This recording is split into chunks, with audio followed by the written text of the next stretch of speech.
We welcome you inside American Airlines Arena. Barry Jackson along with Joe Goodman and Greg Cote. Well, it's always great theater when Pat Riley addresses the media. He does it only a couple of times a year. He did this morning and had a lot to say about the team's future, and he began with an unsolicited sermon in which he encouraged all of his star players to not walk out the door, to not give up in light of what just happened in the finals, and also a message saying that what the Heat has accomplished should not be viewed in any way as something which was a failure. Your takeaways from what we just witnessed, Joe? It was an epic Riley press conference, to say the least. It lasted 52 minutes. It was carried live by ESPN, and for good reason.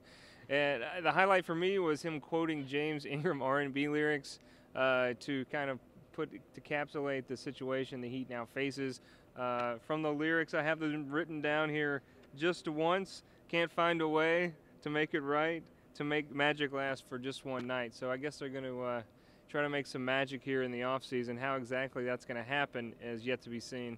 Greg, what do you think about Riley reciting the past teams that were either dynasties or approached dynasty level and pointing out that many of them went a number of years where they either lost in the championship round or didn't win a championship at all? Well, it was a smart idea. I mean, if you win 5 championships in 12 years, you're considered a dynasty, but yet you've not won a championship more than you've won. I thought Riley's overall message, get a grip, was brilliant, because what he's doing is sort of gently scolding fans who think that this has been anything but an unadulterated success. 4 finals in a row, winning 2.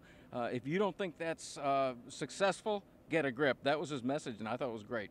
There's been a lot of discussion on talk radio in recent weeks about, well, is it possible for all the big three to take significant pay cuts that would be big enough to be able to add another star player, be it Carmelo Anthony, be it perhaps Pau Gasol, be it a Kyle Lowry who's not a star, but would probably generate in the 8 to 9 million range a year. Riley says that's a pipe dream, that's not what he's thinking, but at the same time, he also said it's a possibility. So we got sort of mixed messages. But at the moment, what looks most likely is that the Heat's going to operate over the cap, and that would mean they'd have an exception to use to spend on players. Riley expressed optimism today that the big three would stay. What's your level of optimism, Greg, about them staying and about Riley's ability to augment the team around them? I think the big three will stay. I think what they're going to do is look at their alternatives, where else they could go, where they could get a better situation than this. They have great ownership here. They have Pat Riley here. They have a track record. This is a pedigreed franchise, and I think if you're the big three collectively or individually, you're looking at being in the best place you can be right here. I also found it interesting that Riley said he would not ask any members of the big three to take a pay cut. He said that's something players have to come up with on their own. We'll see whether that, in fact, proves to be the case over the next few weeks. Joe, thoughts going forward on this team? What would be your thinking on how to improve this roster?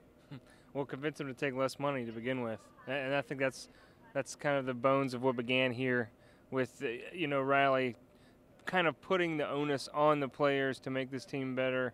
And then he said, the Spurs, they improved from within mostly last year. So, Patty Mills came up through that system. Boris Diaw came up through that system. Kawhi Leonard, he said the bloom's off, man, on Kawhi Leonard. So I think he would like to see the team improve within.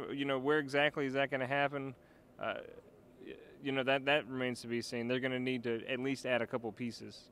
Riley today also called on Dwayne Wade to reinvent himself. He was very complimentary of Wade, but says he has to do some things now that he's 32 for his game to further evolve. And he called for Eric Spoelstra to reinvent himself as well, to look at what he did defensively and offensively in the finals and try to move forward from there. What would be the ideal blueprint for you, Greg, in terms of who you might be able to add? Now, obviously, it's going to be very difficult to add one of the players we mentioned, Anthony Gasol, Kyle Lowry, someone of that ilk. Anyone out there that piques your interest? Yeah, I want to add Carmelo Anthony, acquire Kevin Love, and just go from there as a starting point. Make it a big 5, and if possible, make it a big 6 or a big 7 so that nobody else wins and they go 82-0. Realistically, the starting point is getting the big 3 back as a core. And just augmenting from there. I think Riley left the message that this doesn't need to be rebuilt. It needs to be just retooled a little bit. That's a big difference, and I think Riley's right on that. The Heat's going to have a mid-level exception to use, which will probably be $3.2 million. Outside chance it could be $5 million.